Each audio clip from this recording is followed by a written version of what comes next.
Hey folks, how's everybody doing today? Let me get the camera. There we go. So, what's up, everybody? On the back porch this morning.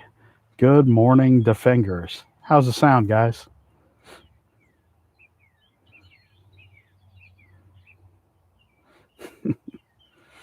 Uh, so, uh, Today I'm going to let some more people get here before I start talking about kind of what I plan to talk about. I guess you'd say early on. Um, got the bullet shirt last week. Pretty happy about that. Um, Thank you very much. Appreciate that. Yeah, I got a mic on, so I'm hoping that the sound should be good here, and I have a light on me too. Um, yeah. Before I get going on the topic, how's everybody doing? Only got a couple people here so far, but hopefully more will show up. Oh, the birds! The birds are going nuts. They don't like me out here. Hey, John, how you doing? So we got a couple more people here.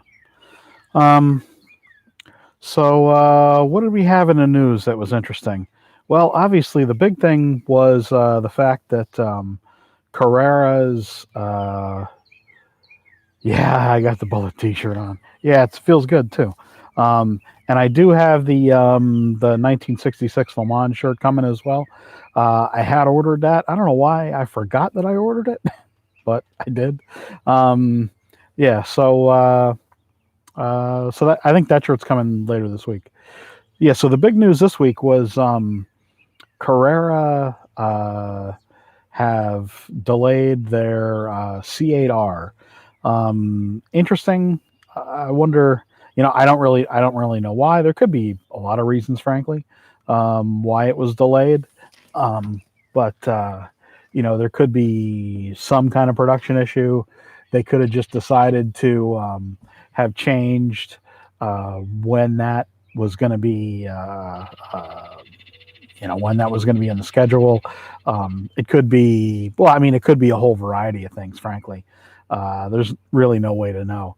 But the fact that it is delayed, it's pretty disappointing. That was one of the main cars that they were certainly pushing. I mean, it was on the front of the catalog.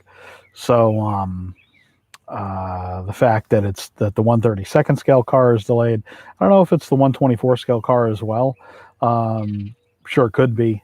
Um, but I mean, I guess I'm not really surprised. I've heard since the video that I did, I've heard from another few friends and who are in the toy business, and they've also said that China has been the delays in China are pretty extreme.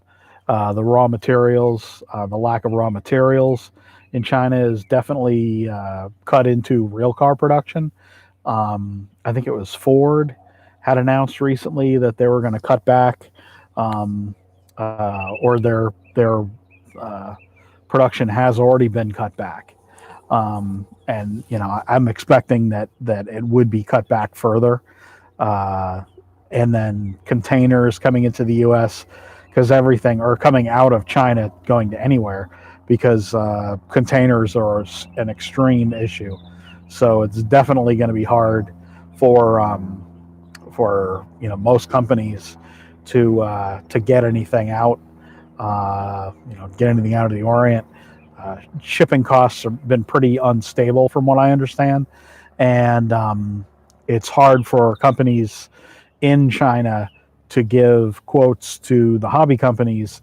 And I've actually heard this from two people at the moment, and they said that it's they can't really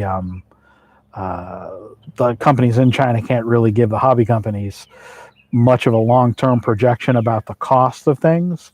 I'm working on a project, and we're trying to get a price on something, and that was basically what the company had said as well, that there's pretty much an issue with getting a long-term kind of projection on what the costs of the project are going to be. So So that kind of sucks. Hey, there's a chipmunk running across my porch. Cool. Morning, everybody. Slot Car News. This is water, by the way. Yeah, so that's going to be an ongoing issue this year. I think, we're going to have there's going to be a big issue with generally with production. Swede. Good morning, Swede. I've heard that Ninco is offering 2 new 132 sets this year. I have not heard anything about Ninco. I should try to contact them. No, I haven't heard that. But I mean, it's certainly possible. They're doing, I think they've still shown a couple cars, but they're really, hey, Raymond. But they're really, they're not kind of like, the old quality Ninco that we,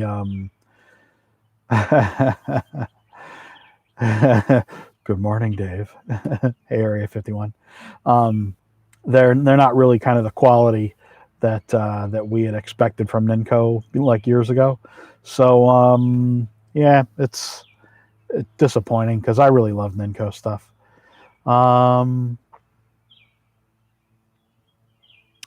Very cool, Daniel. Thank you very much. Have a Magna Marshall. Hey, Sean.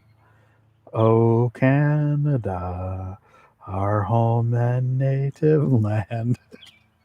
That's true patriot love in all thy sons command. Something like that. Morning, Clint. So I did want to talk today. I'll start Carrera pre-order. Hey, John. No. I'm not getting any information directly from Carrera. I haven't really asked, but I guess I should. I get a lot of the info that I get is coming from LEB whenever she gets a shipment or she's told that something's coming. She'll pass it along to me because I manage her Facebook page. So I think there was on Slot Car today. Big shout out to them. 10th anniversary car that Fly is making for them. So they showed, I think, a Lamborghini coming out from Carrera fairly soon. That's really the only thing I've heard about. What grinds your gears the most about any one manufacturer? Boy, there are so many things. I'd say the lack of having any kind of parts is a huge issue. Yeah, Area 51, remind me about that. I'll talk about that too. The lack of parts and so like parts for service after the sale. If something wears out, I think parts should be available. And that's a hard thing to argue when you're in talking with a dealer or hobbyists and they say, well, yeah, this car looks really great, but we don't have any parts. You don't have any parts available to support if the car breaks. That's pretty much like the easiest thing for a company to kind of build on their brand and kind of build goodwill with the hobby. So I think that's pretty much crucially important. The flip side of that is that parts will sit in stock for a long time without being sold. So it's kind of a double-edged sword because if you don't make them, you get complaints. If you do make them, you can't really. It's a really hard thing to make the argument to a dealer. Yes, Area 51, 3D printing. That's really, and I'm going to talk about that in a little bit here. 3D printing is really, it's the way that we as a hobby, as hobbyists, are going to, kind of get the parts we want. Because frankly, hey Mario, cheers, man. there's no way we can really get what we need from some of the companies. Um, I did want to come back to what did Area 51? Oh yeah. Uh, okay, so hey Raymond, yeah, this is the bullet shirt. I just got this. It's a blip shift shirt, and I just got it the other day in the mail, and I do have the 1968 Le Mans shirt coming. So Scale Auto's F1 cars. Interesting topic. Hey John, yeah, sorry, I know John. I was talking with that slot car guy, Travis, and I know because it's like 14 hours ahead in most of Australia. It's a crappy time for me to stream. Jersey Mike, cheers, man. For folks in Australia, I'm sorry about that, but it's the most convenient time for me, I guess I'd say. So Scale Auto F1 cars, obviously, they're copies. The chassis is a direct copy. It's the body that they've done. It's the same basic years as the generic Formula One car that NSR has done. So, yes, it's a copy of the car NSR did. Is a direct copy of any exact car? Honestly, I couldn't tell you. But the fact that they're doing the same F1 car with essentially the same chassis, I'd be pretty pissed about that too.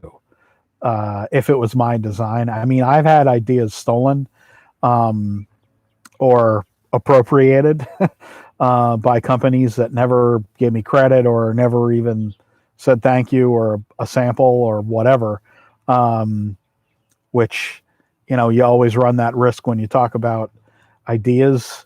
So I try not to talk too much about the cars that I would like to do anymore, because, unless someone's going to hire me, I'd just rather not talk about it. So it is upsetting that Scale Auto has apparently copied Andrea's design or the NSR design. I think that's if they have copied it exactly, that's pretty shitty. The chassis, let's just stick with that. I mean, have they copied the bodies exactly? I couldn't tell you. It sure looks like it. Hey Raymond, do I have the Batmobile? No, I have heard. Hey Brian, there probably won't be any cheetahs on. Well, I'll have to see. I'm going to do another car list soon, and I'll send that out to anyone that's emailed me. Oh yeah, the Batmobile. I just heard from Hornby US.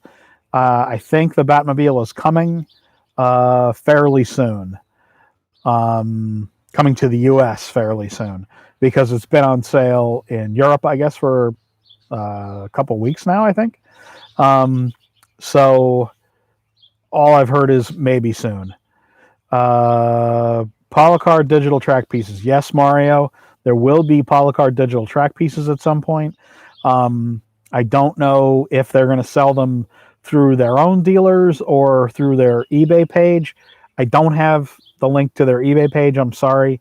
I can get that and try to post it on the Polycar page again, the Facebook page, I mean. But no, I don't have that. I don't have that link. There will be. Will your T-shirt come in a Charger version? I'm not going to be getting. I didn't get the Charger blip shift shirt.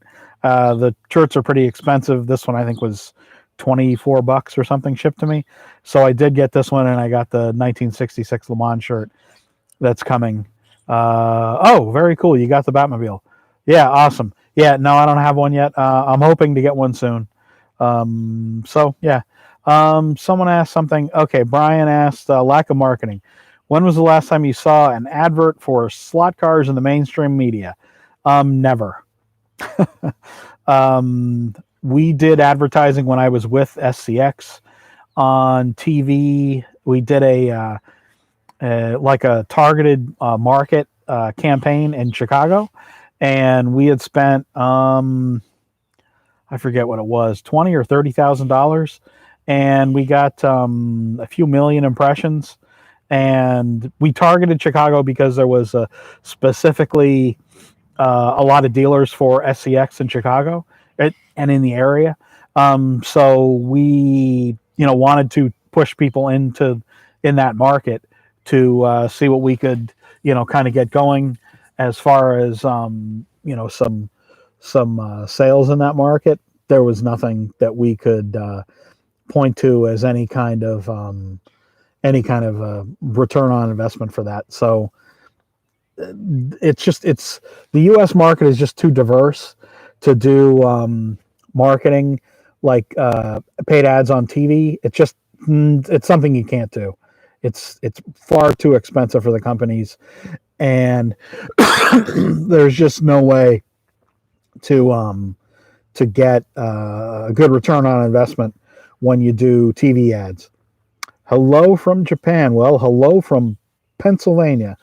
The hello from my backyard, as Jules from Pioneer called me. Just a marketing guy on his back porch with limited brain capacity, or so I forget what he said.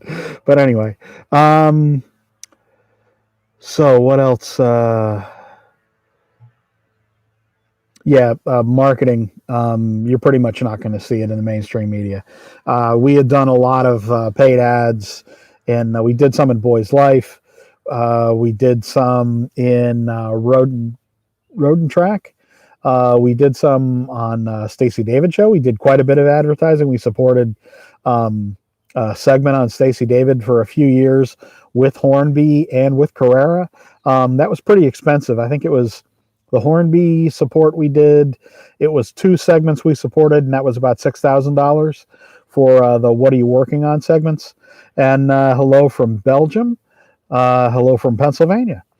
Thank you for stopping by. So, we had gotten some return that I could point to when we did the Carrera ads. So, yeah. Okay, so what else do we have here? Cheetah's on the sale list. So I'm going to be selling off a fair amount of my collection. I've already made a bunch of sales from the first list of cars that I sent out. I'm going to have to redo the list because now there's, kind of a fair number of cars that aren't available from the original list. So I'm going to go through my cars again, and probably there may be a Cheetah or 2 on there. I really don't want to get rid of them, but there might be. We'll see. Okay. Where are we down? Sean asked, do you feel an issue of adaptability to chip cars is easily to...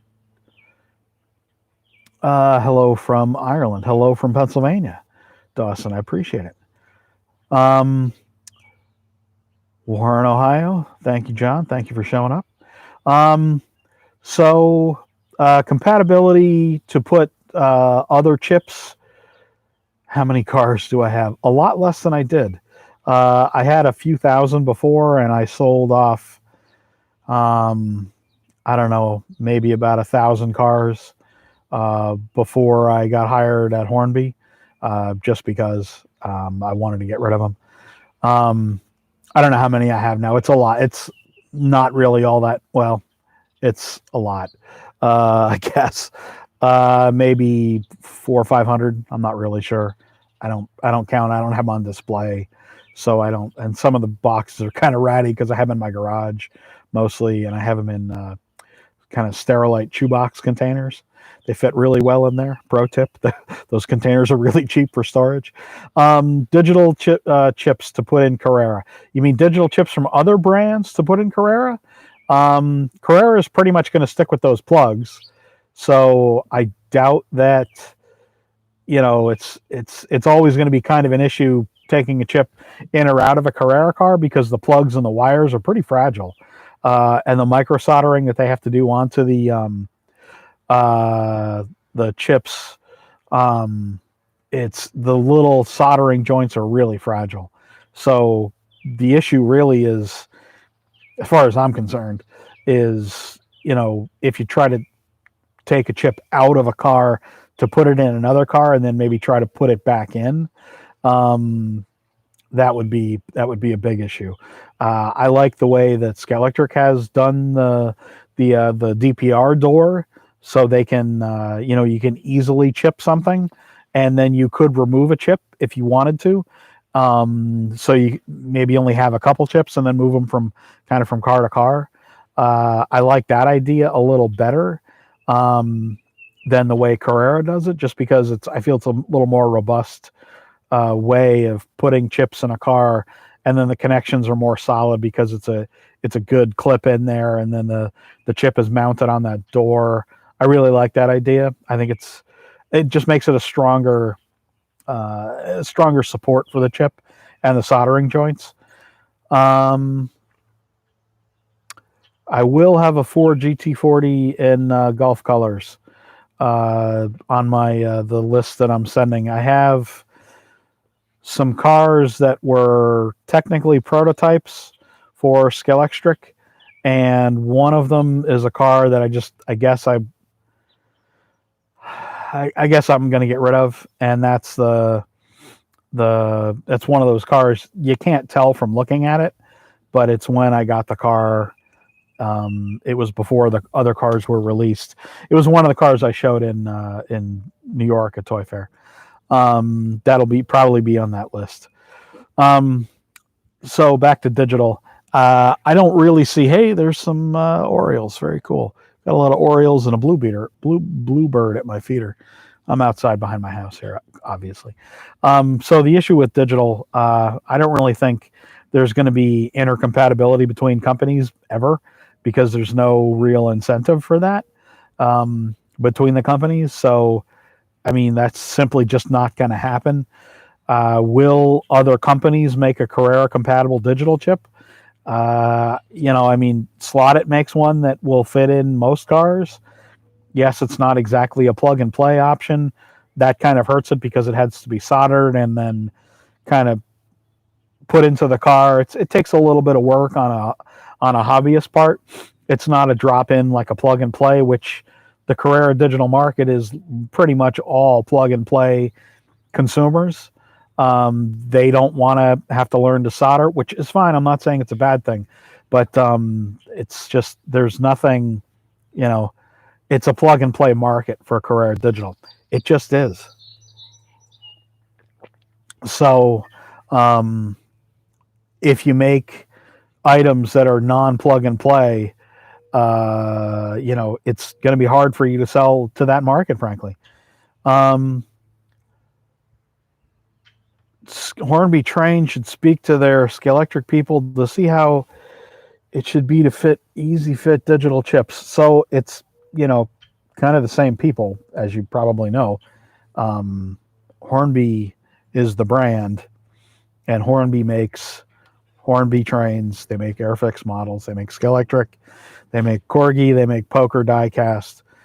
So while there's not complete overlap between the technical people, they all work for the same company. So I can't believe that there isn't some kind of overlap with the technical end of things. So yeah, take that for what it's worth. How would diagrams for 3D printing be acquired for printing parts at home? Well, if you have a printer, I think there's a website called Thingiverse. I think there are plans there. There are the files there. I don't have a 3D printer. Hey, here comes my neighbor coming home. Very cool. My next door neighbors are good folks. Hello, Road Tramp. Good morning or good afternoon from Suffolk, England. Very cool. Thanks for joining.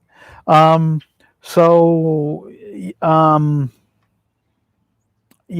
3D printing. I don't have a 3D printer.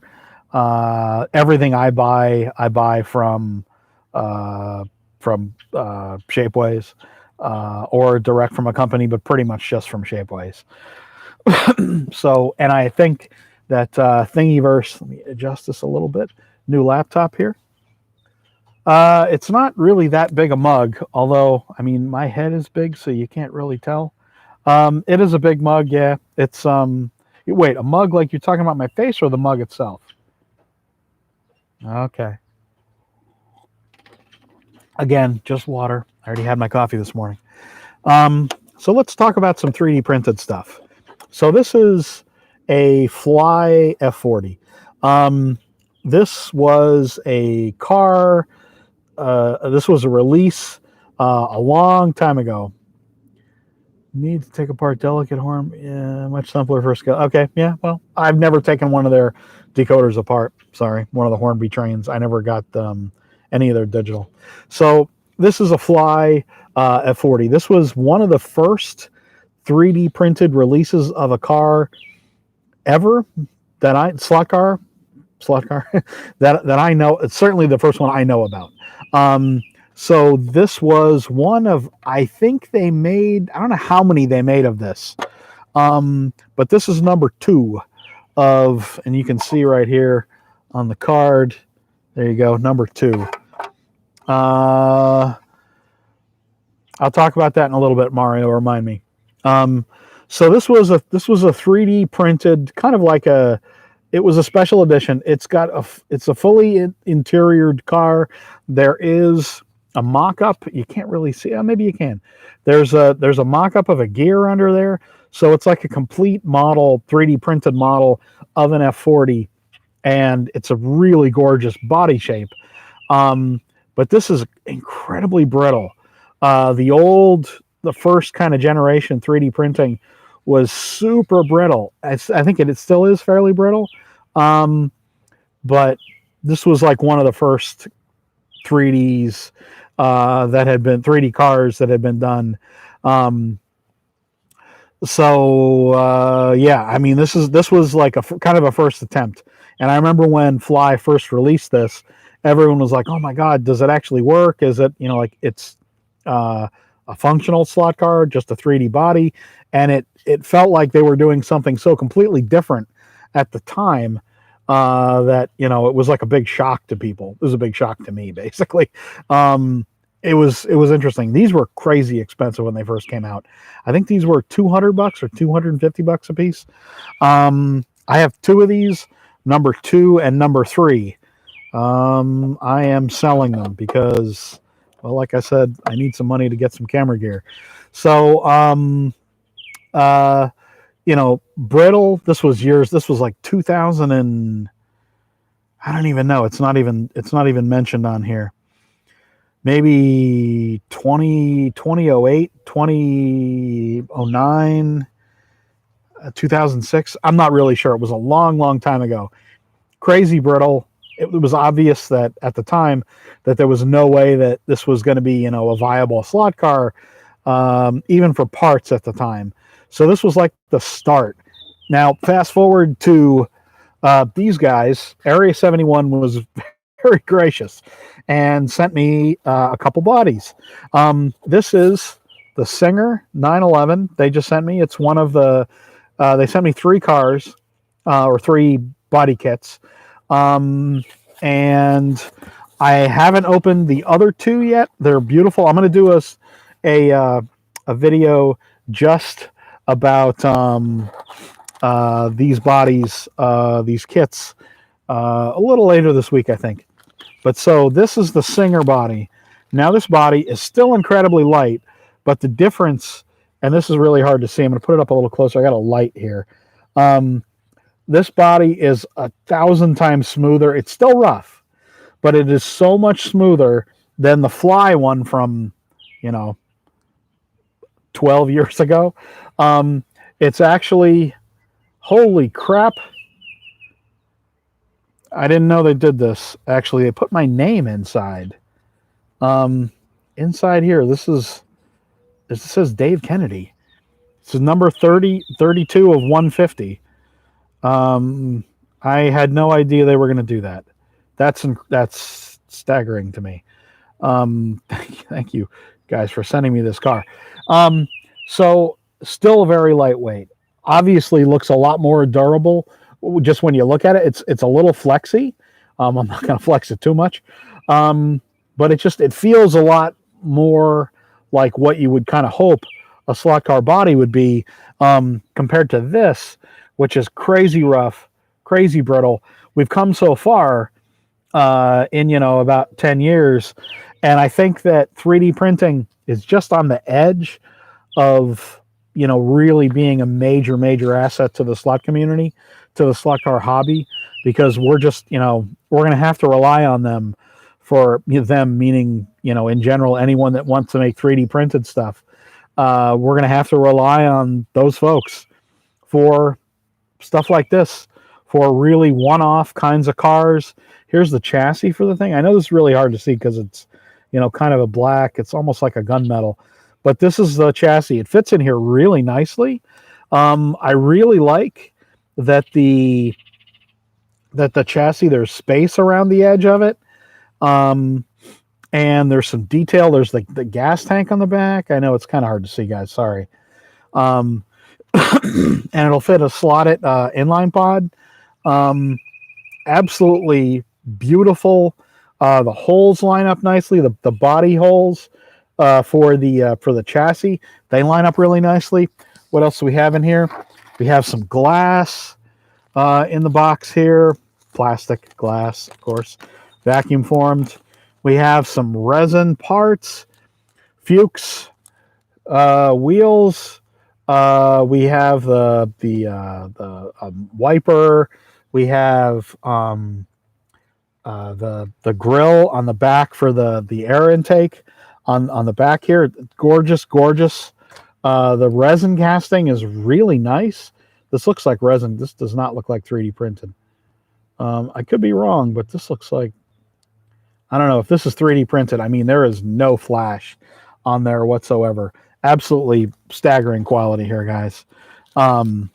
They give you such a really interesting kind of one-off car, and that's what we're going to be able to get from the 3D guys, is not only parts, but one-off cars that slot car companies are just never going to be able to make.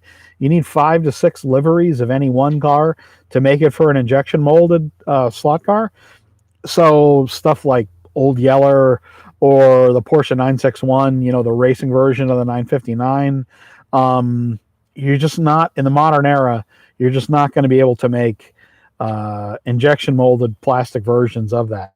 So here's the interior. Again, I know this is really hard to see. I'm sorry. There's a driver in there. There's a dash. It's a left-hand drive car. Sorry for those, all you in England or in Australia. This is a Singer, the Singer by Area 71. Just staggering quality. And here is the glass. All of the glass is there.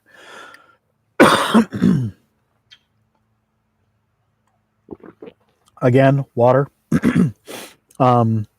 So here's the side panels for the glass, obviously, and there's little detents in there, little keyways for you to press it into the A and B, the A, B, and C pillars on the 911 on the Singer, and the rear glass and the front glass, the headlight covers, and the turn marker covers. I mean, you really get it all in this kit. It's absolutely incredible. And you got that Singer kind of wider body. Boy, this is just about impossible to see. But you're really getting a really nice wide, resto mod, basically is what a Singer is, version of the 911 here, from Area 71.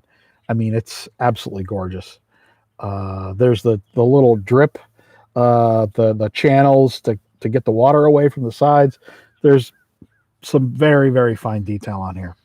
And it feels like, something sort of, a little more durable than you would have gotten years ago. it's obviously, a pretty it's a high end project.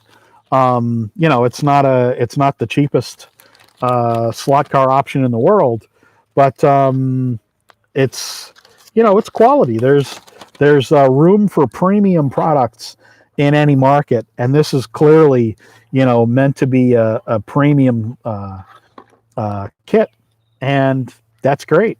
We need cheap stuff, and we need the stuff for hobbyists that really want to build, and people that want the premium stuff.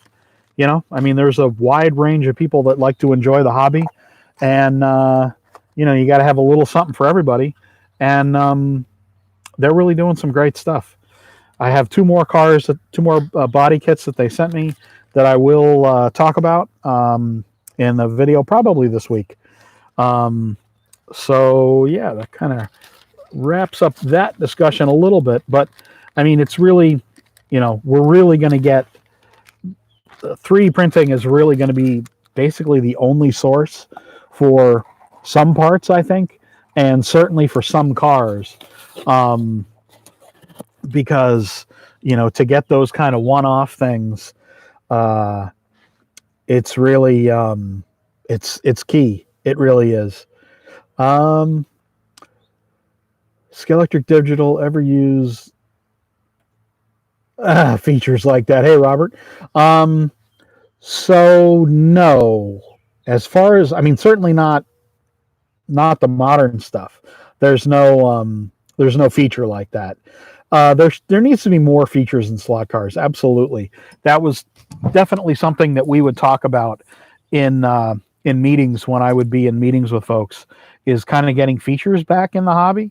I think that's where a lot of companies have kind of fallen down, and they've taken a lot of the fun out of the hobby. I've talked about this in a previous video.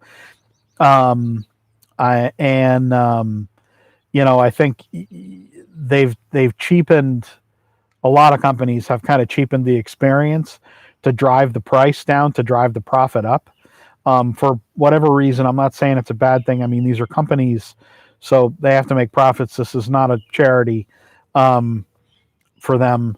So, I don't begrudge people making a profit. It's business. It's just, that's the way it is.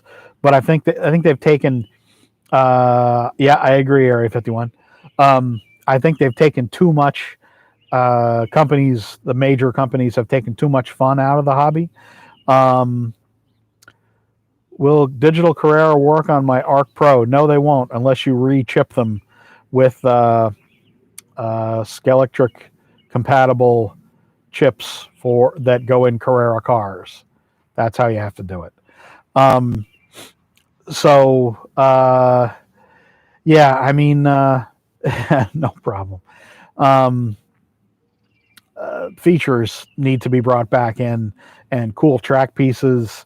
I'm going to do a video at some point about the track pieces that I'd like to see get brought back, certainly by Scalextric and SCX. They made a lot of really awesome, fun track pieces years ago. Both of them did. SCX did the Rally Chrono pack, and that gave the solo racer a really great way to get timing and make a long one lane track, because a slot car track, one piece of a straight has two slots, obviously, right? So if you put a loop that connects both ends, you can make a track that's one long one lane, right? A long one lane track. And they had a starter box. I did this years ago. I did a review of this years ago when for Slot Car News, and so you can look that up online. SCX Chrono box, and it was a review that I did years ago for Slot Car News, and it was a really great thing, and I think they need to bring it back. I'm hopeful that they will. It would require some new tooling, I think. So that's kind of a hard argument to make for them to, do new tooling. But fun's got to come back into the sets. We were at the Scalextric museum at the Hornby headquarters in England, and they have these kind of like window box displays that for each decade You look, so like the 60s and the 70s and the 80s and the 90s and the 2000s.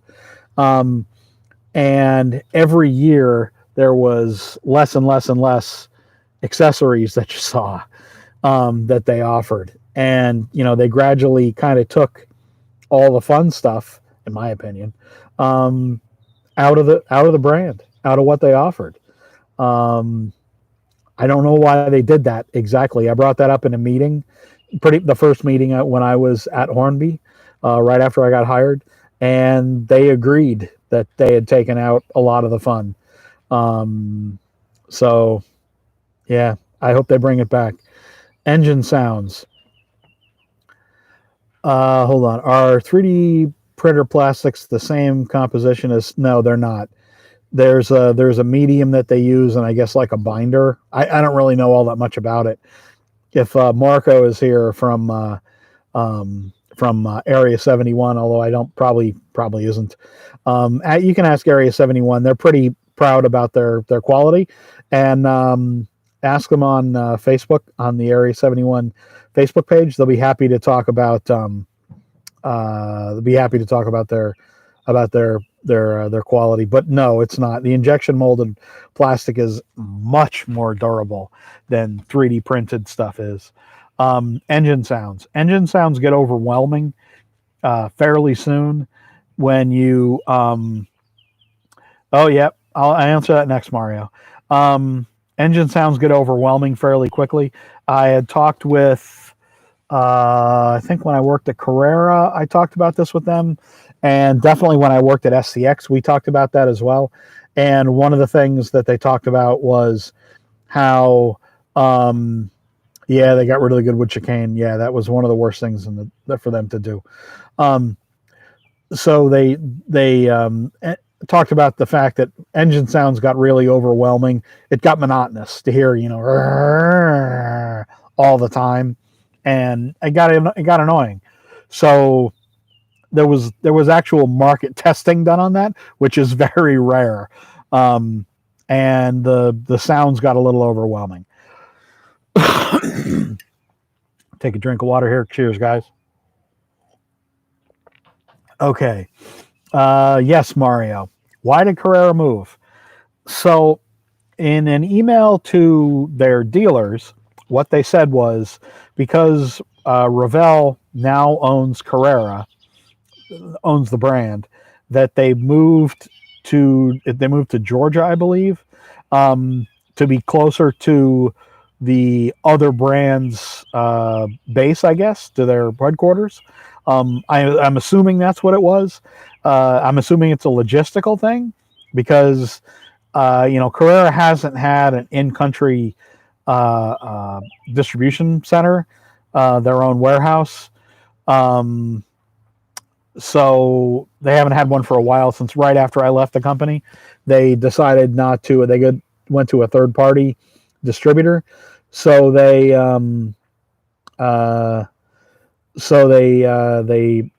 there wasn't the overhead for them to have things in the country. So it wasn't that they were moving to like a new warehouse or something like that. I think it is just that they in an email that they sent to their dealers, they said that it was just because of logistics to have the Revell and the Carrera teams, I guess, closer together. Maybe more American cars from the 70s. Who would talk about that, or who would make those? Carrera or just anybody in general? Yes, I think there should be more. That's my son sneezing. Does Carrera have a museum that we can attend? If you're in Germany, they have Carrera World, or they did. It was a kind of a yes, it was a museum. I think they actually do they do have one in Austria, I believe, in their headquarters in Puch, Puch. It's near Salzburg. I believe they do have a museum there, and then there's Carrera World in Nuremberg, Germany. But you obviously have to go to Germany or Austria, which is basically the same place. Polyester. No, the standard bodies are not polyester. The standard bodies are, well, I don't know exactly. I think it's an ABS. Um, it's not a styrene, because I know model glue doesn't work on it. I think it's more of an ABS. I don't think it would be polyester. Um, no, American cars are not popular in Europe. I saw this when I was at a slot car shop in Nuremberg, and on the bottom shelf they had a whole bunch of 57 Chevys for sale for next to nothing their cost, which they were on sale for about €25. So there's hardly any market for anything American in outside of U.S., Canada, and Australia. U.S., Canada, and Australia are the biggest market for American types of cars. Carrera had done a whole museum on Staten Island. Yeah, Mario, you have quite a collection, I'm sure. Some of which was from me. Uh, they Carrera did have a whole lot more American cars years ago. So yeah, I mean they reduced it from. I did a kind of a research project for Carrera right before I left that talked about the numbers of American things in the line, and I think it was around 2003, 2004, something like that. There were about half a dozen American sets, at least starter sets, and then there were, I think, more than 30 American types of cars in the line, and then they just killed it. They just gradually, and then when I left, there was one American set or no American sets, and 3 American cars in the line. So you went from almost 30 American cars in the line to 3, including the Ford GT, the modern car, and the C8R, which I consider world release cars. They're not really just American cars. You know where I can get the Carrera AE86. There was a guy that was selling them on AliExpress, but I'm pretty sure he sold out of them. So, no. Yes, U.S. muscle cars are very popular.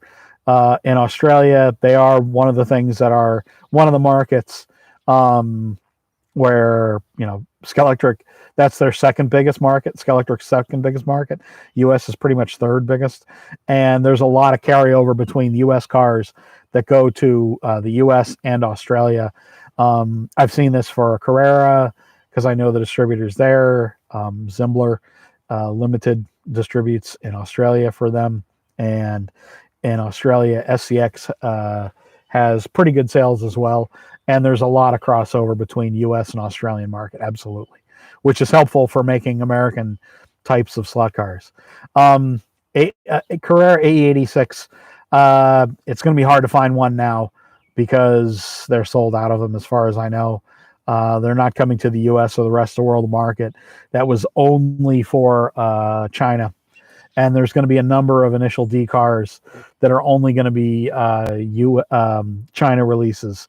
It's a licensing thing, I think. I'm not 100% sure why, but resin bodies for slot cars. Yeah, I mean there have been plenty of resin bodies people have made for slot car use. They work pretty well. Resin can deform over time. That's kind of just kind of sitting in a box, or I have some resin kits I haven't put together. I know resin is pretty brittle, so it's kind of an issue. Resin's not the greatest medium for, and it's kind of lumpy unless you're really good at casting. So.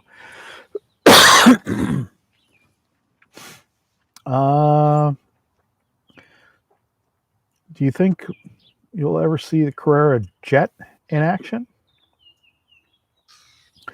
You mean the thing that they had that was like on a clear, like a track that went up in the air, or it went like it was like a slot car, but it was up off the ground.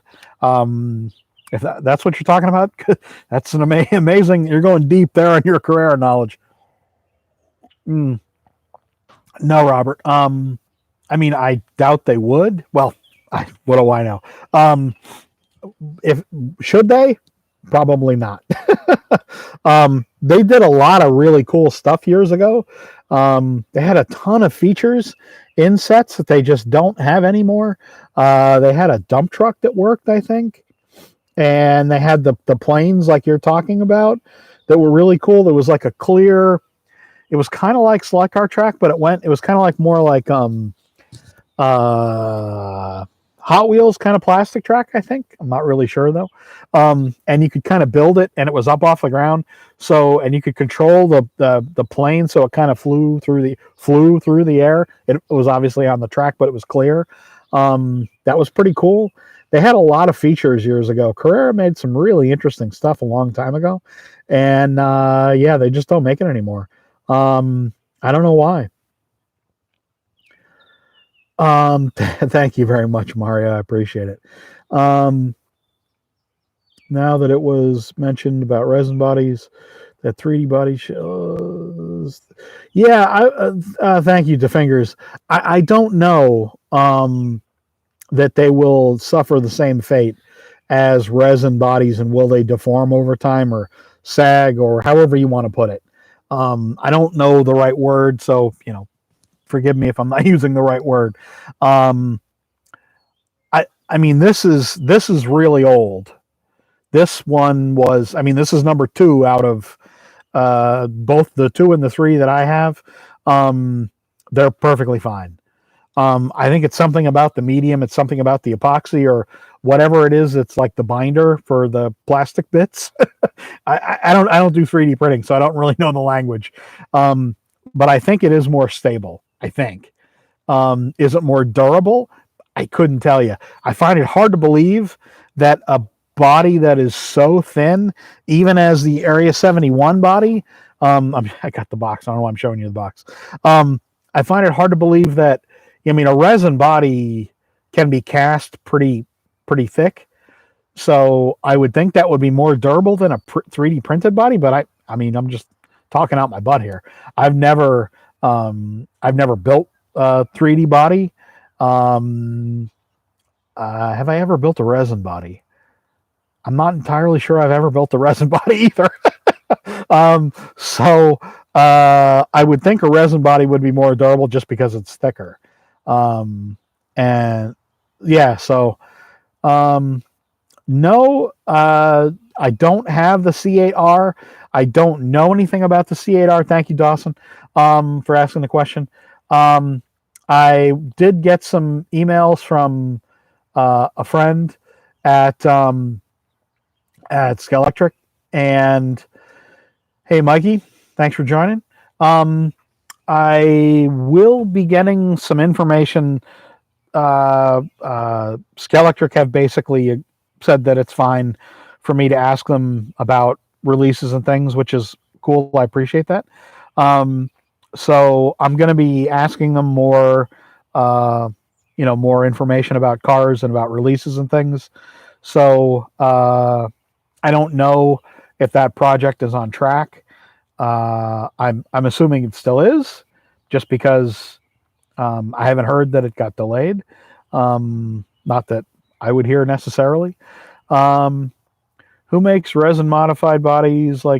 Jersey Mike, there's a lot of people that do this, and they'll talk about it on the message boards, especially on Home Racing World, homeracingworld.com, on Harry's message board, not the Facebook page group as much, but I would go to homeracingworld.com and sign up for their forum for sure, because there's a ton of people that do more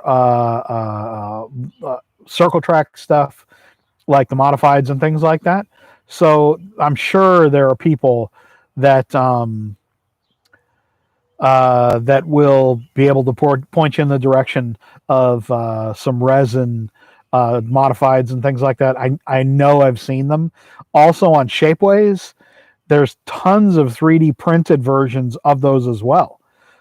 So I would check those as well.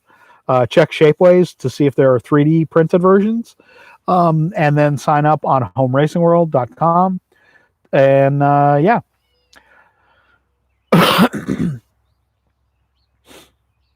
Harry does vacuum forums. Yep. I'm sure. I don't doubt it. There's a lot of folks that do.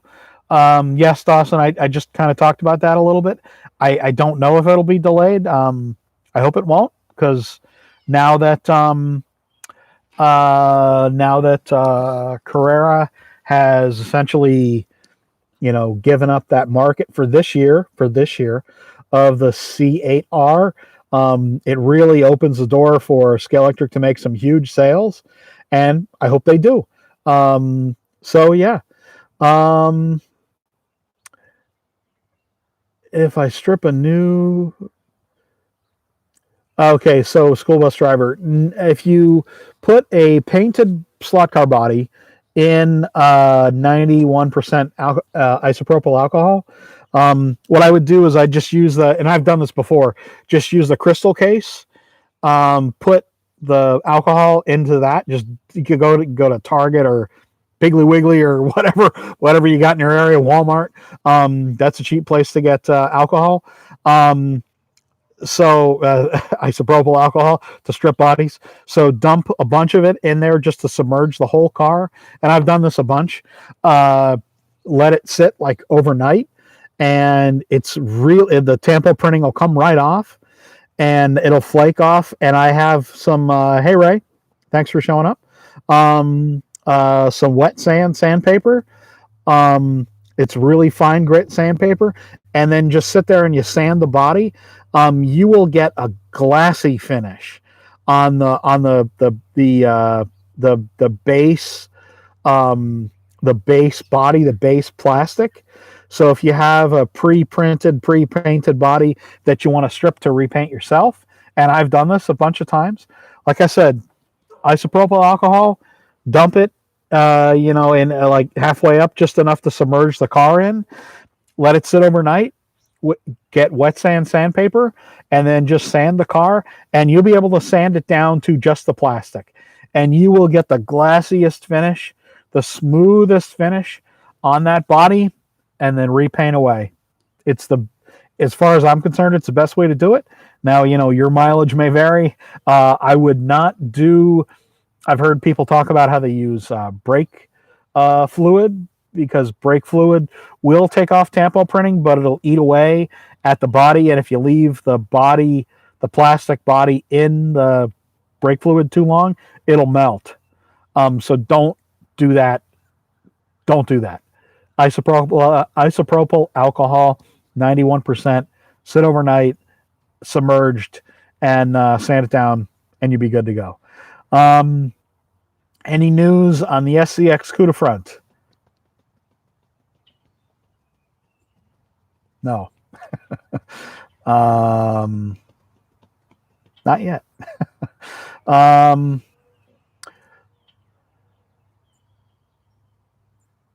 Okay. Would there ever be a U.S. company to produce? So a U.S. slot car company, Neil? I would like to see that. Would there ever be a company producing slot cars in the U.S. entirely? Wouldn't that be great? I would, of course, like to support American made. Yeah, I know you want CUDAs in Australia too, John. I know. That's hello from Canberra. Very cool. Thank you for very much. This is very late at night for you, at least 2 a.m. Thank you very much for showing up, Bob. Goodness. Yeah, so let's just say this about CUDAs. If there are more CUDAs made, I'm hoping, I mean, I don't have any control over, well, much of anything except what's happening like within the 2 feet right around me. So, Anyone that I advise about making more CUDAs, people know that there's more of a market than just the US. And I'm hoping that if more are made, they will be a worldwide release. Let's just leave it there. US company, US slot car company. I really do wish there would be a US slot car company. Um, I mean, round two, I think, is based in the US in Indianapolis, if that's the company I'm thinking of. There's a chipmunk running right next to me. Hey, buddy. Um, sorry, I get distracted easily. Hey, Raymond, good morning from BC. Cheers. Um, yeah, it's I'm new to streaming. I only have a couple people. I mean, 54. That's pretty good. That's pretty good. I'm happy with that. It's that's fine. People want to show up. That's fine with me. Um, yeah, I'd love to have a real CUDA too. Um, so yeah, I mean, I would love to see a U.S. company, U.S. slot car company. Um, I really, I don't know that you ever would see a truly U.S. company. Um, I think some of the old AMT mold and old MPC model kits that are being redone by. Sorry if there's some mic noise here, guys. I think it's who's redoing them. I think it's Round Two that owns them too, and they're doing a lot of the AMT and MPC kits. They're redoing a lot of the model kits. So I think that those are being made in the U.S. because that's where the molds still exist. Is here in the U.S. Um, yeah. Um, hey, Rod. Any interest from HO American companies for 132? Who was it? Someone years ago was going to introduce. And I think Brian Young has talked about this about how uh,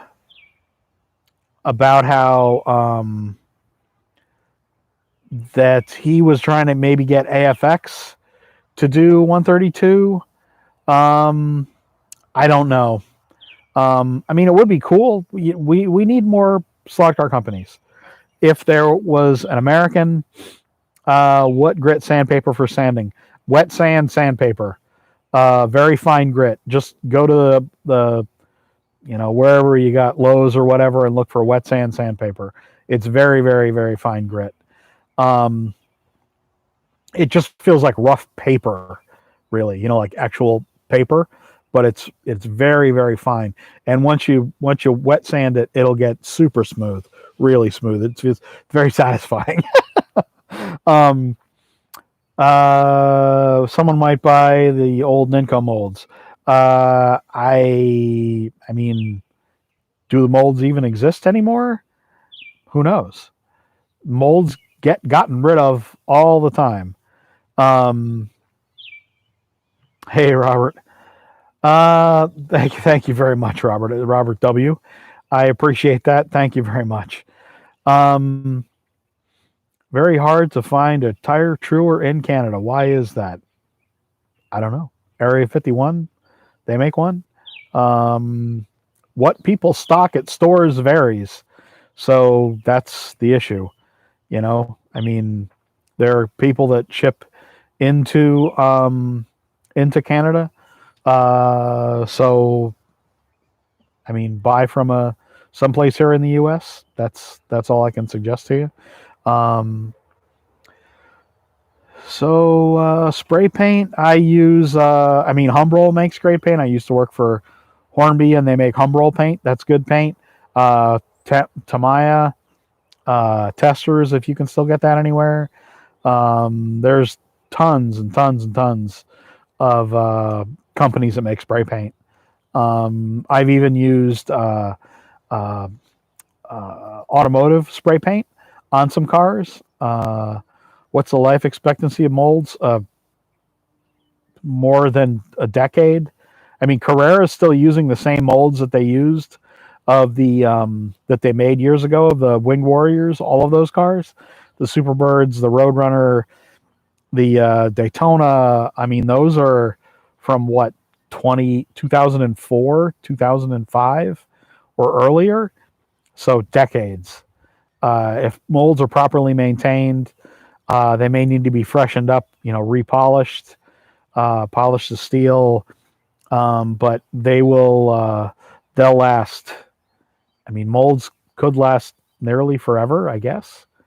They would outlast maybe the market for the car. I'm not really sure, but yeah, so they'll last a long time. But like Skelectric just got rid of a whole bunch of molds a few years ago. Yeah, they kept them for decades, Bob, but then a few years ago, people and yep, I know about HSRR. Yep, I've seen them. I don't have any. Didn't they have the steering mechanism in the front? Never got one. That was kind of like right when I got into the hobby, and I think they were a little more expensive than I wanted to buy. Yeah, so yeah, Mr. Colors, good stuff. I don't really have too much of their stuff. I have some of their paintbrushes. Good stuff. I mean, there's a lot of paints out there. So Skelectric got rid of molds. They would get rid of them if the people at the top would change, like the CEO would change or the CFO or whoever, and they'd say, well, why do we have all these molds just sitting around that we're not using? They got rid of a lot of molds, like the Porsche RS Spider, the Gurney Eagle. They got rid of there was a lot that, because I asked them about that once. I have a list somewhere still, I think, of the molds that they have or had as of a little more than a year ago. What else did they get rid of? The Torino. They got rid of the Torino, so no more Starsky and Hutch. So the restored CEO wasn't happy. So yeah, the CEOs to the current one was when I got hired there by that CEO. That was the fourth or fifth CEO in 4 years, and he was new to Hornby. So I don't know which CEO you're talking about. Hey, John. Thanks for joining. I appreciate it. 61 people. Holy crap. Thank you so much, guys. And if there's any gals, I'm blown away. That's fantastic. Yeah, so there was a number of CEOs, and that's when you get all this inconsistency in a company, is when you change people at the top. They had a new CEO essentially once every year for 4 years. I mean, more than once a year. So, Simon Kohler, he's not the CEO. He was, I guess you'd say, the second or third in charge guy. I know Simon. Simon's not the CEO.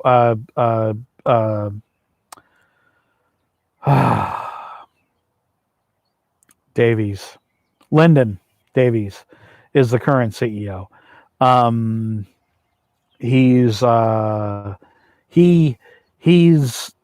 Simon, exactly. So Simon did come back to the company, but he's not the top guy. He's like I said, like second or third in charge. He was on the documentary that they did about Hornby, but he's not the top guy. It's Lyndon Davies is. Simon's a good guy. He's knowledgeable about slot cars, and certainly about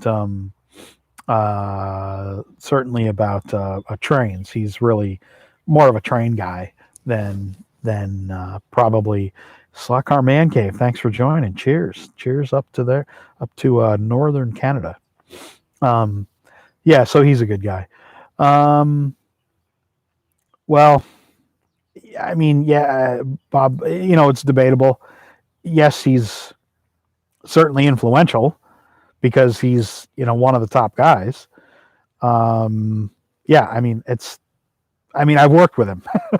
I worked with him for 2 years. Him and Lyndon and Tim and, Simon and the other Simon and Martin and Daryl, rest his soul. All these folks, they're all, everyone gets a say at the table. So, is he the driving force? Okay. He's certainly an influential guy. How in touch are the oh boy, CEO type people in touch with the slot car people who use their products? See if I can get myself in trouble here, or not get myself in trouble here. I'd say in general, not very. I'd say in general at any company, not very. The people that go into the field, like myself and other people that do marketing, we would be the most in touch. I'd say that's really hard to argue. Plead the fifth. Yeah, right. Yeah, right, John. So, you have to balance out what market wants and what actually sells. So people will tell you that they want something, like people will tell you they want parts and then not order them. People will tell you that they want this or that car, but that may be, the loudest 10 people in the world, and there's, a few thousand that don't really want that car. So you have to, it's a touchy subject, being in touch. Hey, Matt, cheers. Thanks for joining. No problem, Matt. The stream will be on a VOD. I will, push save however YouTube does this. So this will be available, on demand probably by tomorrow. We've gone a little over an hour. So it takes a while to render, like that, the video that I did, the live stream that I did 2 weeks ago. It was almost 3 hours, and it took about a day to render into HD. Skelectric, too many entertainment franchises? No. They need to do more because we have to walk and chew gum at the same time. We need to... Cheers, school bus driver. Very much appreciated, sir. Thank you to everyone for stopping by. I mean, I really appreciate it. More entertainment licenses need to be done because these are toy companies. They just are. Yes, they appeal to hobbyists, but they're toy companies, and they need to make toys that appeal to kids too. So, Skelectric makes so many cars. Just let's get some real numbers here, folks. So, Carrera makes... When I was there, I was allowed to kind of choose maybe 2 or 3 new cars a year. Skelectric makes about 50 new cars in 132 a year, 10 of which are usually allocated to the U.S. market, 10 slots in the production. So they make far more new cars than Carrera does. Far more new cars.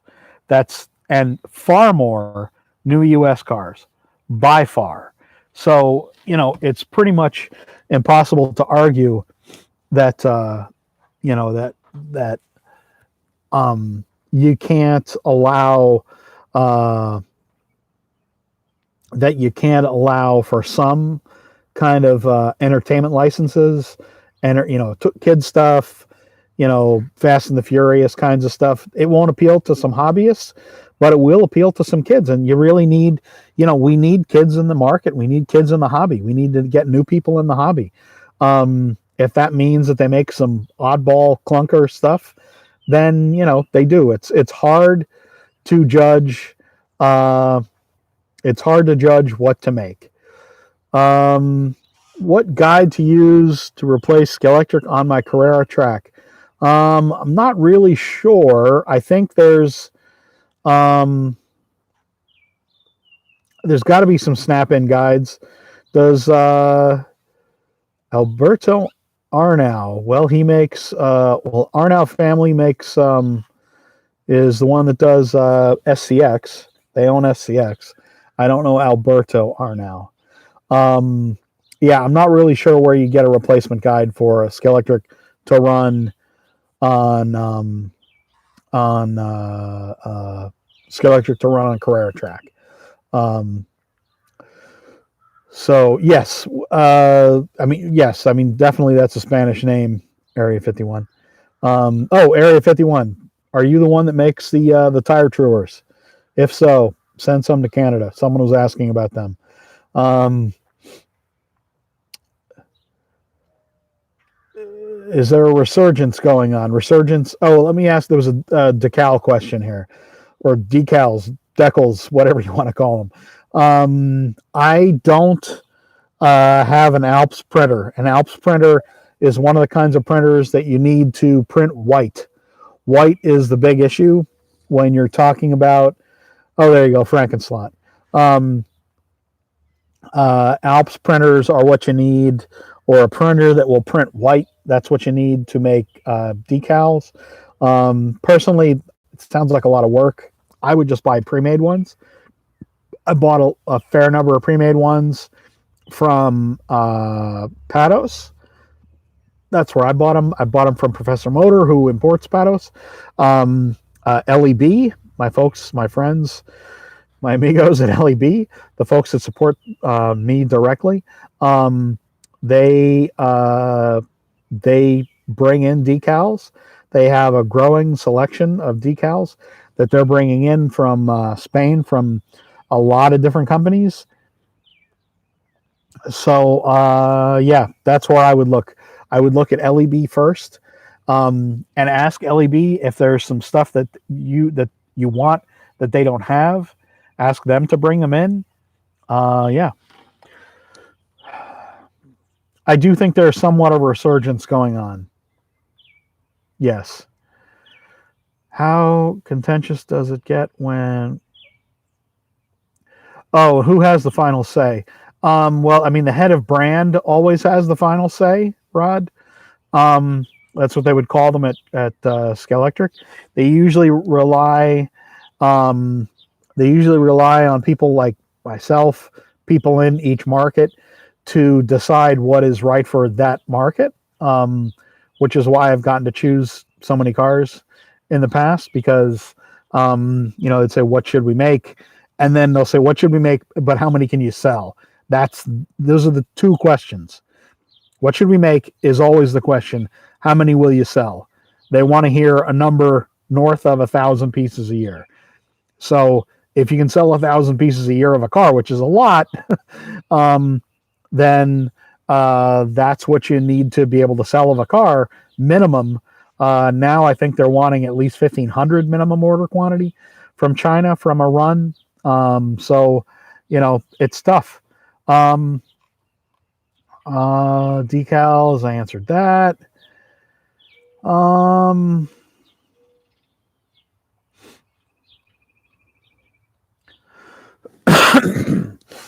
The DeLorean, yeah, the DeLorean was pretty cool. DeLorean, the people that own the DeLorean brand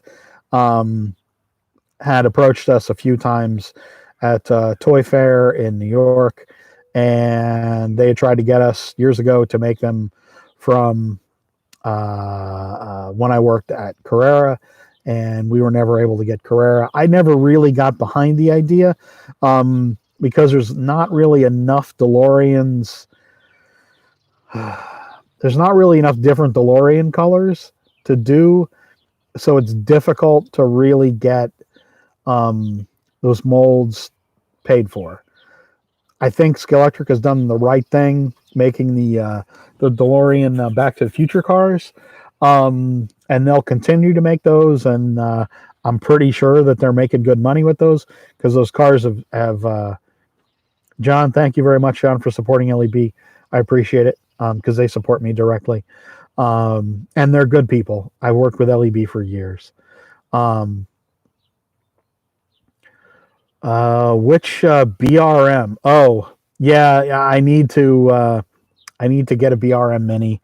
I've had a couple BRM cars in the past, and actually my U.S. championship that I won years ago, I won a team championship. Alan had races in Chicago, and we raced BRM for, I think it was a 6-hour enduro and then a 2-hour enduro for Scale Auto, and I won. I was paired up with Mark Azaraga, who's arguably one of the best slot car racers in the U.S., and I was paired up with him, so we won the team championship, the U.S. championship for both brands. I'm not a great driver, but on that day, I I I was feeling it that day, and I had a really well prepared car. Unfortunately, the car got stolen. I had to leave it at the track overnight, and the person in charge of the race wouldn't replace my car, even though I had the price of the car plus about another $150 or so worth of parts in it. So it was easily a $350 car. So yeah, that kind of sucked. Feel free to post links. I believe you're able to post links, Area 51. So yeah, I don't have a problem with that. If you want to do a little self promotion, that's fine with me, man. So yeah, I do need to get one. Deeper for I think someone has answered that. I know Slotted does make some guides that'll go into Skelectric stuff. Has the COVID pandemic lockdown bumped up slot car sales, Darren? Absolutely. I've heard from a number of dealers that that slot car sales have gone up quite a bit in the last year because of the pandemic, because people being stuck at home. Absolutely, there's been a lot more sales in the slot car market. I've heard this from a number of dealers. So, yeah, I mean, it's absolutely a thing. Absolutely a thing. Do I know the level of cooperation is like between the Chinese manufacturers and the different? So there's two different things there. The cooperation between the Chinese companies in China, I'd say, is zero, because they're all fighting for business. They're all very aggressive about getting business. So they're not going to cooperate with one another. Absolutely not. I've talked with a number of Chinese manufacturers, like at Toy Fair in New York, and when I'd be there, we would go out to dinner with some Chinese folks, which was really entertaining. Being out with them and drinking with them, and we'd usually take them out to a barbecue joint near Times Square, Virgil's. I know it's a chain, but it was easy for us to get to, and we would take them out. Boy, we would all just get hammered. We had a really good time with the Chinese folks. Different companies. So do they cooperate? Absolutely not. Do the slot car companies cooperate? Absolutely not. They all know each other. I mean, it's a pretty small community of people that work for companies. They know each other to a greater or lesser degree. The people that have been in different companies for longer certainly, know people at other companies. I mean, I know people at most companies, and people at each company, the people at Skelectric know the people at SCX. The people at Carrera do know some other people. I mean, it's not a big community of people that make slot cars.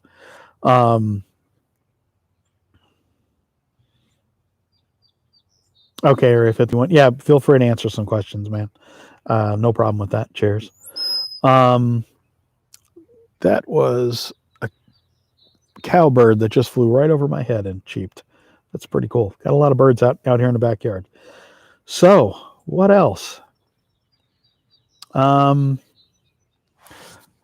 58 people, 29 likes. Thank you very much.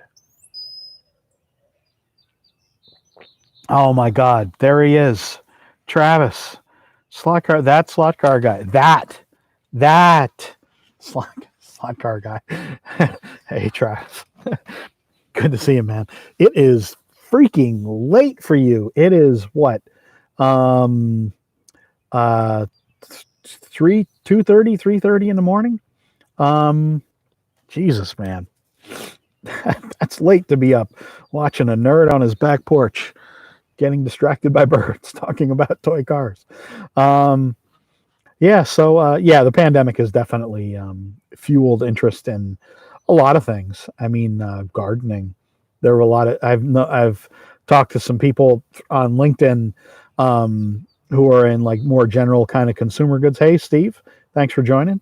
Who are in kind of more general consumer goods markets, um, like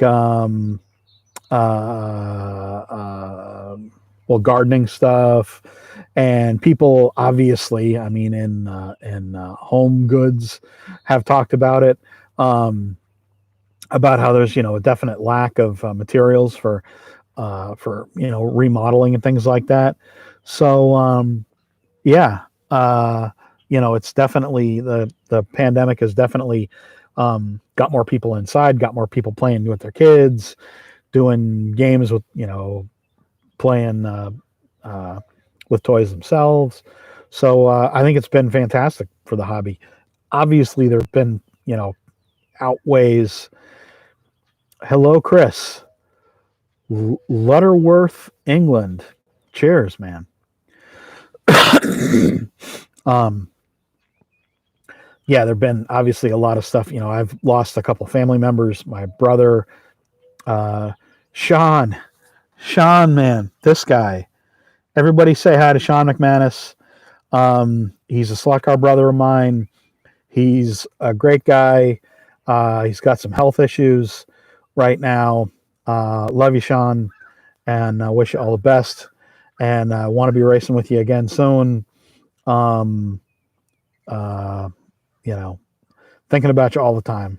Everybody say hi to Sean, please, and give him a thumbs up.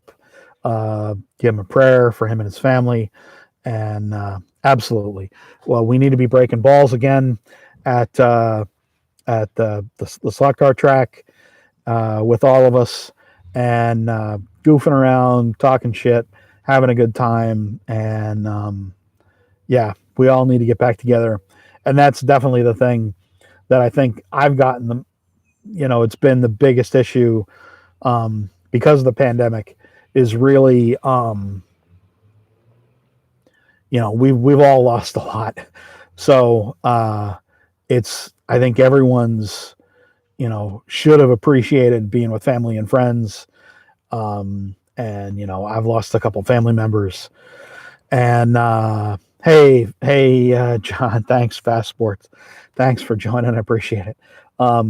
So I think the pandemic has really kind of brought back into focus the need to spend more family time, and hold everybody a little tighter, their family members a little tighter. So it's just unfortunately a lot of people have been stuck on just been stuck on social media, and there've been a lot of it's all gotten a little crazy with politics and things and everyone's opinions on COVID and on other stuff. So it's meant that there've been a lot less consideration um, uh, for each other's feelings. And I know this sounds a little touchy feely, but it's true. I mean, now when we all need a little more support from each other, everything's amped up. Everyone's, and I'm just as guilty about this as anybody, with political stuff or with feelings about COVID. Obviously, it's a nerve with a lot of people. So it's anyway, it's been really hard for everybody, and I think that's why I think it's really great that people are playing, doing more family things, and you hold your friends a little tighter when you get to hold them again. Because you can't take anything for granted, guys, and that's really I'm really going to appreciate Being able to go back and race with my friends, with Clem and the guys, and Sean whenever I can, whenever he's able to, and with Sammy, and I mean Scott and Dean and all the guys. You know, you never realize, how much it meant to you until you can't do it. And, everyone's taking stuff for granted, but now I think, hopefully we can see that that's really important. And that's why one of the reasons that I've really tried to keep things positive on my stream and uh, not really get too down on companies. There's stupid stuff that all the companies do that I wish they wouldn't do, but at the same time, why run down a company's efforts to make a cool toy that someone can get some value out of and some play value out of? Just because I don't like something doesn't mean that it's not a cool toy for someone else to play with. Yeah, obviously I have my own opinions about things. So, yeah. Hey, John, I'm doing well, man. I'm doing really good. Um, my family is all healthy. I've got 2 vaccinations now. A couple weeks ago, I got my second one, so I'm fully vaccinated. My wife is fully vaccinated. My son just got his first vaccination um, a week ago, and we're being really careful about things. I have some health issues. My wife has a few. Uh oh. Unstable connection. Hopefully, we're still streaming. My connection is unstable. That sucks. Everybody out there? Still?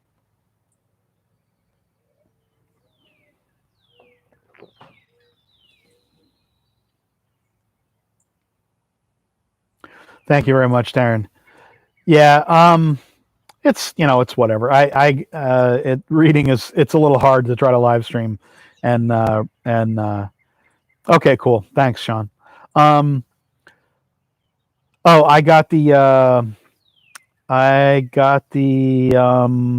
Pfizer shot. My wife got the Moderna shot. I think my son got the Moderna shot as well, and I think my mom got the Moderna shot, and my sister. Not sure what she got. My sister's a doctor.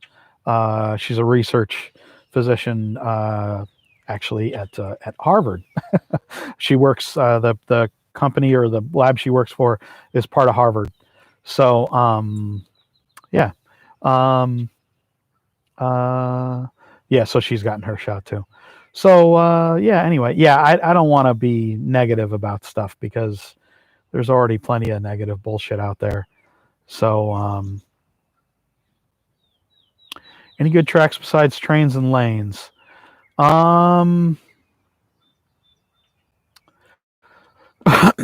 Well, I mean, there's Bloom Hobby.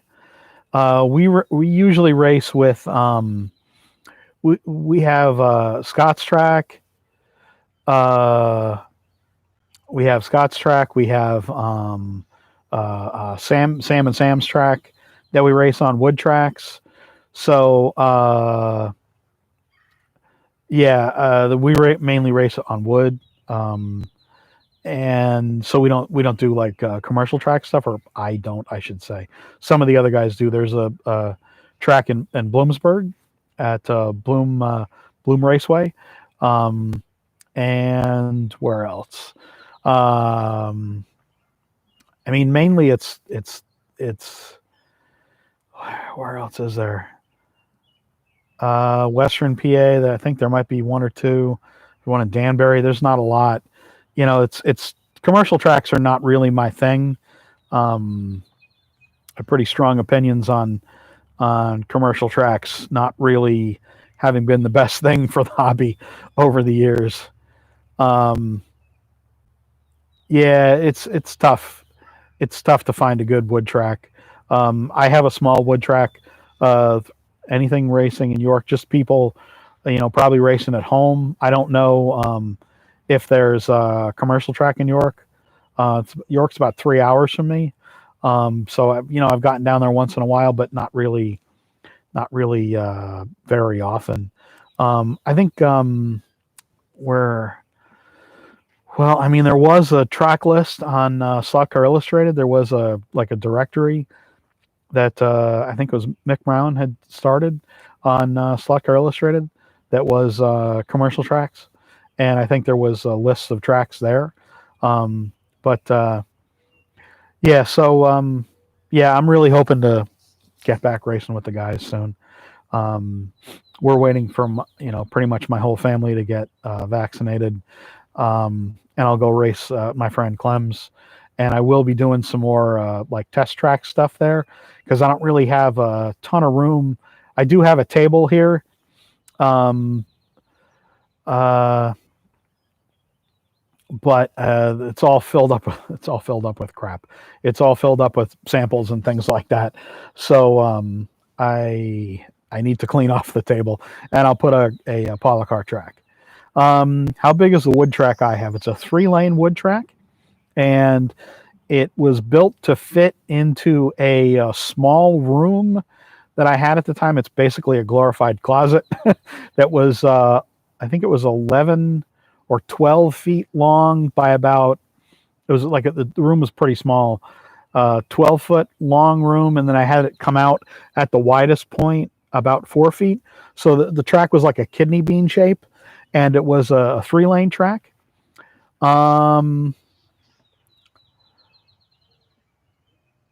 Oh, yes. Yeah. So, yeah, I prefer routed wood myself.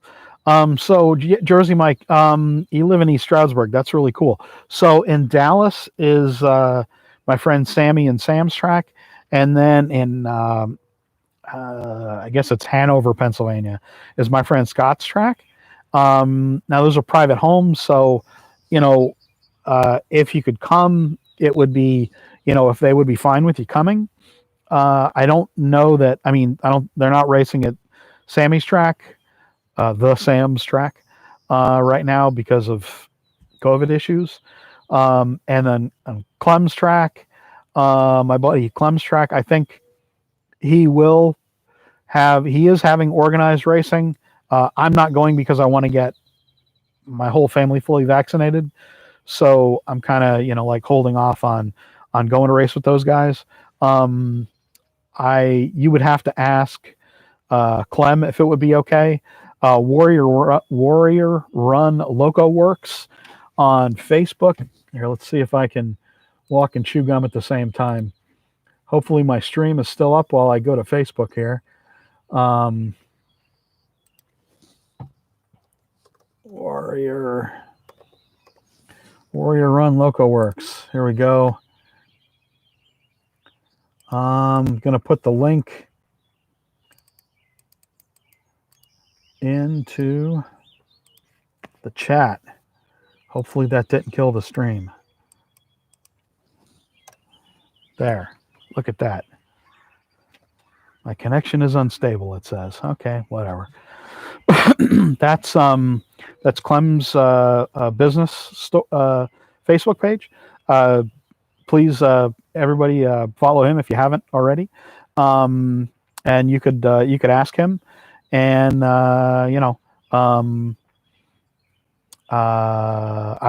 it's his decision if you could come or not. He has a Carrera track, a 4-lane Carrera track, which is mostly the track that I gave him when Carrera let me go, and I didn't want to have anything to do with my Carrera track anymore. So I loaned him a whole bunch of Carrera track, and he's got a pretty big 4-lane track up. It's a pretty nice track. Yeah. Unstable connection again. Oh well. Yeah. So you'd have to ask. There's one in Milton Keynes. Came back open.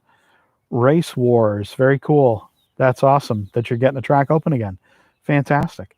Yeah. So my wood track is small.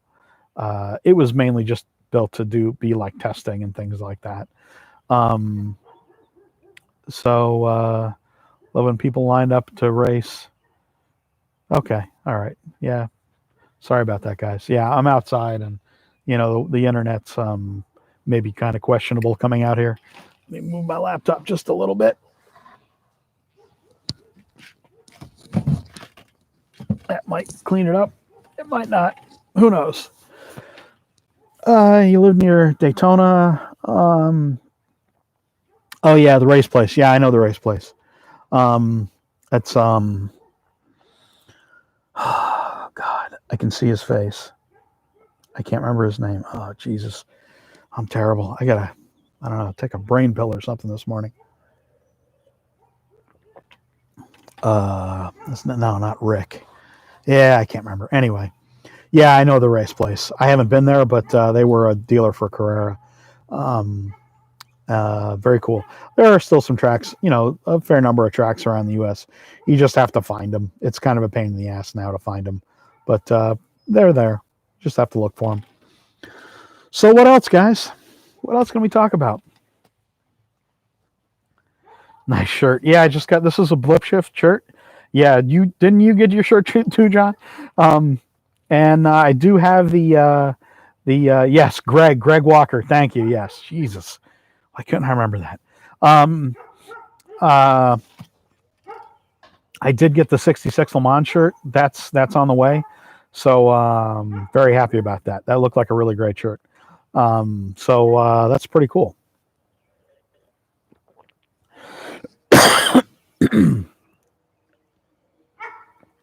Oh, almost out of water.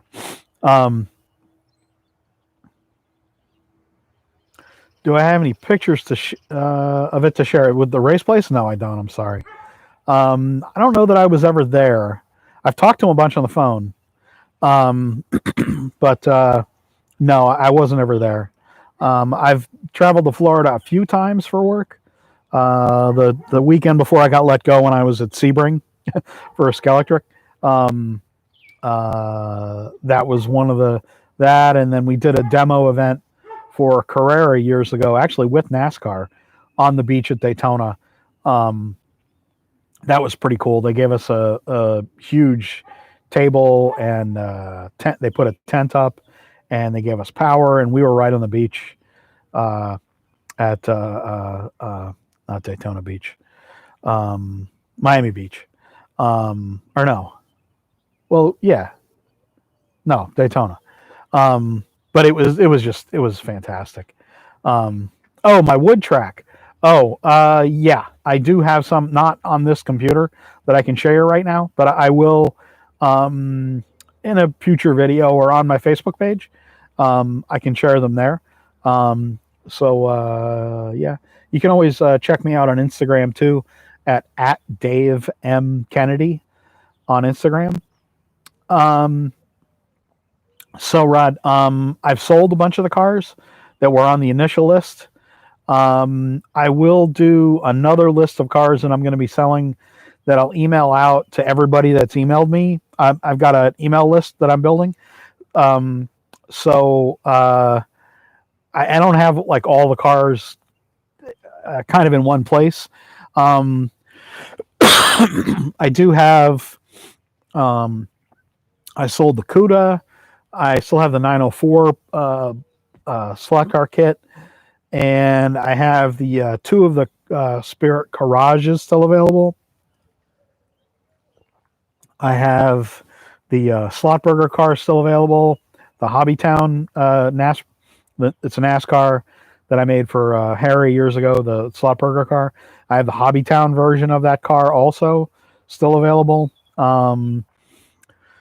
The Garages, I think the Carrera stuff was sold that was on that list. I will have a couple more Carrera cars. I'll have a bunch more SCX cars for sale. I'll have a whole bunch of Skelectric cars for sale. Nothing slotted. I'm keeping all those cars. I don't really have the pre-record some racing when you can. Yeah, I'm going to, Darren. I will do when I'm able to. See, my wood track is not in a great place for me to record. And then the table is the table I have that I could put a track on is full of crap. I got to clear it off again. It actually, I do have lights around that track. Hundreds of cars. Yes. I've had, lots and lots of cars. I think I had at one point, I mean, I had nearly 1,000 cars maybe at one point, but I'm not really sure. I've never counted. Doesn't it doesn't really matter to me. Um, and I've had samples that I've given away. I mean, I've given away thousands of. I've given away more cars than I've ever had. I would take dozens of cars to events and give them away. And when I worked for Carrera and when I worked for SCX too, I used to get a lot of samples of SCX, and I've given away tons and tons of SCX cars and Carrera cars. Not so many Skelectric cars. That was a little more difficult to get samples from when I worked for Skelectric. Just getting like a big volume of cars to give away samples they're always an issue, because it's expensive. But yeah, anyway. So anybody else have any questions? What else? Did I miss anything here?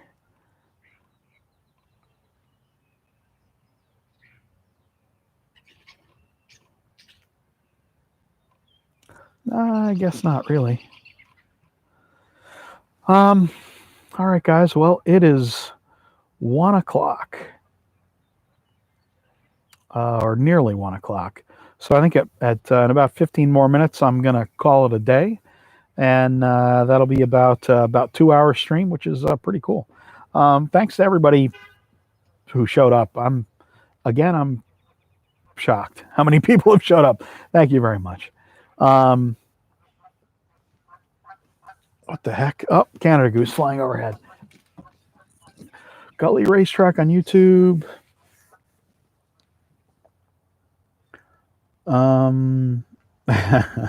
Yeah, I don't know. It just was the thing. Weights for cars. Okay. There's a bunch of different ideas. I've seen people use clay, like play clay. Not real great because it can dry out and then fall out. I've used stick-on wheel weights, lead that you get for cars, for real cars. I've used that. Funny story. I still have a Ninco 356. It was one of my first slot cars, and yeah, a couple more minutes. And I needed weight for the Porsche, for the Ninco Porsche 356. So I went to the local Porsche dealer. I had the slot car in my pocket. This is when I lived near New York City, and I went to the Porsche dealer, and I said I need wheel weights for my Porsche, and they said, "Oh, well, what kind of Porsche do you have?" And I pulled the slot car out of my pocket, and I said I need wheel weights for this car, and they thought that was fantastic. So they gave me a whole strip of Porsche wheel weight with the foam sticky thing on the back. So that was a lot of fun.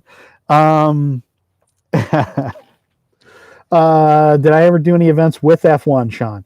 Yes, I have done some. Well, they weren't with F1 per se, but they were with a hotel in Montreal. So I would do events at the Intercontinental Hotel. So we would do a week-long event during the Formula One Grand Prix in Montreal. I'd put up a big track, and I've done videos about this. They were on the Career of America YouTube channel, and they were yeah, exactly. They were on my own Facebook page as well. That was a lot of fun. We would have the teams. Some teams would stay at the hotel, and the first race I did at the hotel, Michael Schumacher was there. And so it was cool. I got to briefly talk with him. He wasn't really much for talking. Felipe Massa stayed there. Sergio Perez stayed there. I got racing with him. I got a video actually with him. He did some. He actually did some laps on my track. We put out a version of the Circuit Gilles Villeneuve, the Montreal Formula One Grand Prix track. and we would race around that. It was a digital 2-lane track, and we would race a couple cars. I can talk about that in the next video, or I can do another video about that. I still have the cars that we raced with the Formula One drivers. Actually, the last one we did, Bill Zaremba, Billy Z, did he repainted some Carrera Formula One cars to be like the Lotus colors and the Force India colors, I think. Or no, those I did. It was McLaren, I think, maybe the colors. I forget what it was. I have them downstairs. Because one of the things that the hotel said was we would have to have cars the same colors as the teams that were staying there. So one year it was Lotus and Force India. So their mechanics would stop by in the mornings. We'd have the track open from about 7 in the morning until about 10 in the morning, and then close it, and then open the track up again. We were in the lobby of the hotel. We'd open the track back up again in the evening then, and race all day. So that was a lot of fun. It was cool to have some race drivers stop by. Yeah, we had a couple guys. Some of the kind of lesser known guys. Massa would never stop by. He would stop and look, and I got him a picture of him, I think, next to the track once. He was a pretty nice guy. Yeah, it was, hey Rod, cheers. Thanks a lot. I appreciate it. Yeah, so that was a lot of fun doing those events. Mugs, I'll put a link in the video, in the description under the video. It's an account called Pixels, and I think their mugs they're pretty expensive. They're like maybe $12 or $13 for a small one, and maybe 15 or 16 for the large one like I have. I only make $1 from that. You set the profit margin for each of the swag items that are available, and I have them set to make $1, I think $2 on like a shirt or something like that. It's almost nothing. It's just the markup that the companies have, but they handle the orders and then sending the stuff out. So it's the easiest way for me to do merch.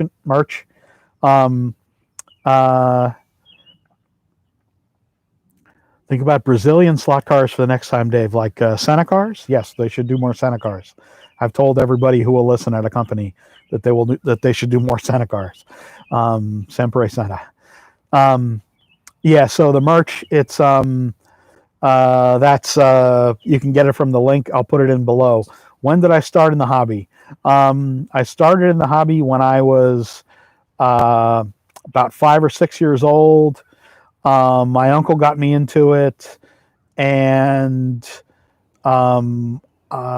race on like Revell track with scratch built bodies and old Pitman motors and things like that. So the cars were, not super fast, really drivable, smooth cars.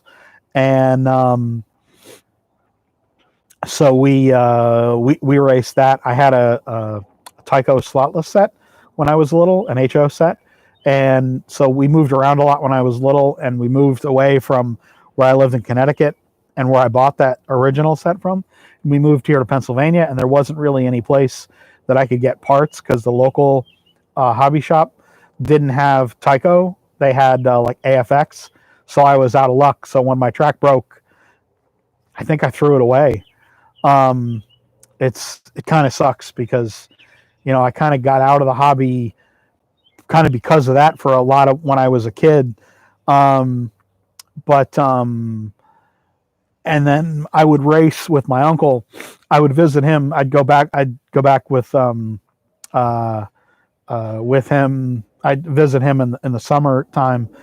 He still lives in Connecticut, and I would come back from Pennsylvania and stay with him for a couple weeks during the summer when I was out of school, when I was like a teenager or whatever. And he'd always put up a slot car track, so we always raced in the summer because my mom and my dad were divorced when I was little, so I never really had a dad that raised me. So my uncle was like my dad. My uncle's Rob Livingston. You guys may have seen him post about some slot car stuff on Facebook. So he got me into it when I was, 4, 5, 6 years old. And then I got back into the hobby, as like a real hobby around 2001, 2002 when I lived in San Francisco. So yeah, and I've been in it obviously ever since. I don't really have a lot of knowledge about Sao Paulo. I do know there are plenty of Brazilian-made, Brazilian brand slot cars. Estrela or Estrella, however you say it, Star, is a brand, and it is definitely a bigger scene in Brazil than there's obviously the language barrier with Portuguese. There's a lot of Brazilian slot car racers on Facebook, and I would encourage you to connect with them. Yeah, Tungsten does pretty well for weights. Clint, yes, I do intend to stream more regularly. I have Sunday mornings certainly pretty much free, so I will try to do more regular streams. I'll try to do them on probably Sundays because there's people relax and whatever, willing to sit for a while on Sunday and just hear a lumpy old guy talk about toy cars. Yeah, I'll try to do more regular. I do have a full-time job that you guys know about. I work for a local newspaper. I do a lot of video for them, and I also have some consulting that I do for LEB, which you guys know about, and then I consult for Polycar and Slot It. I'm working out a deal to consult for another slot car company that I can't really talk about at the moment because I don't really know kind of how it's going to end up. And then I just did get another part-time job working for a local minor league baseball team as the team photographer, which is why I'm selling the slot cars because I need money for a lens. I'm fairly close. I need about another $400 for the lens, so I'm almost there. So I'm really hoping to get that lens because it's going to help me to do my new part-time job, yet another part-time job. Yeah. So anybody that does email me, someone asked me about my email address. It's slotcarnews@yahoo. I'll type it in here.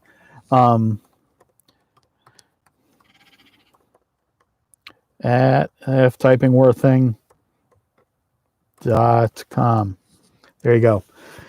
That's my email address. If you want to get on the emailing list for the cars, just shoot me an email, slot car sale, whatever you want to call it. Oops, sorry, you're shaking there. And I'll bounce people back the list. I do have some prototypes on there. That's why some of the cars are pretty expensive. I will have some more kind of, normal price cars. Yeah, no, I'm not going to stream during Monaco. Absolutely not. I'll be watching the race. I will watch Monaco and then probably stream after. Yeah.